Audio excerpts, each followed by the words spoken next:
for the area out of Springfield here for Oregon Department of Forestry.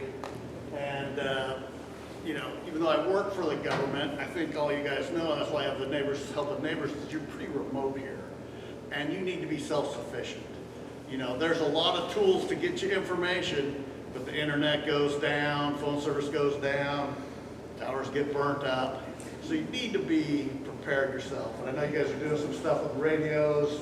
I'm on the phone tree with some radios and stuff. I commend you on the efforts you're making. But also the good news is Lane County, the first evacuation I was dealt with the Lane County Sheriff's Office was like 2014 on Deception Creek. And it didn't go great. It's a pleasure to work with them at this point. They know what they're doing. They learned a lot. Yeah, which is unfortunate, but it's good that you've learned that and put that knowledge to use. And for like Holiday Farm, it was just amazing. You know, the county took the red flag warning seriously. They had search and rescue up here, a lot of deputies up here.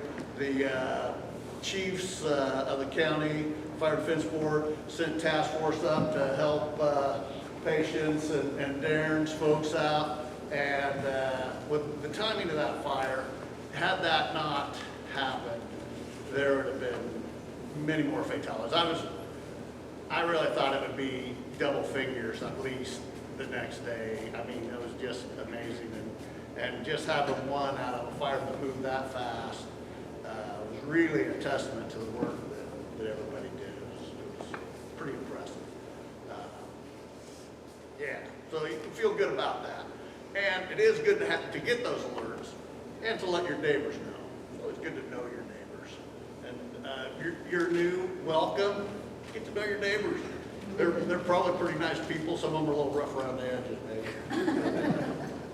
but generally pretty good folks around. And you know, you just have to help each other out. That's just how it is. And then what I'll talk about a little bit is I'm on an incident management team as well, and usually the evacuation portion, that's fairly obvious when it needs to happen a lot of times.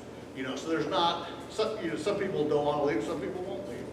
And, you know, they're adults, people can make their own decisions, you know. We try to give them wise counsel, but, you know, they're adults. What most of you probably really want to know about is how does it go to get back into your property after after the evacuation has gone on for a while, because that can take quite a bit of time. And you know, the fire teams, they'll want to kind of make sure there's not a whole bunch of people running around. There's security issues too. There's all kinds of safety issues with people working, and then you get, you know, tourists and even just homeowners coming in, and it can be dangerous. And we haven't secured all the areas and stuff, and, you know, got hazard trees down and stuff.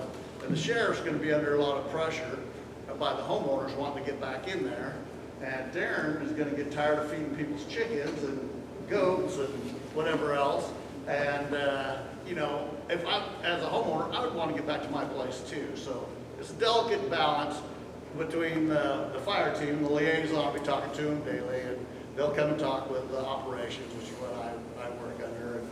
And they're asking questions, is it safe to get people back in there? And, you know, lots of times, it's like the fire is not a danger to them anymore. But what the fire did may still be a danger to them.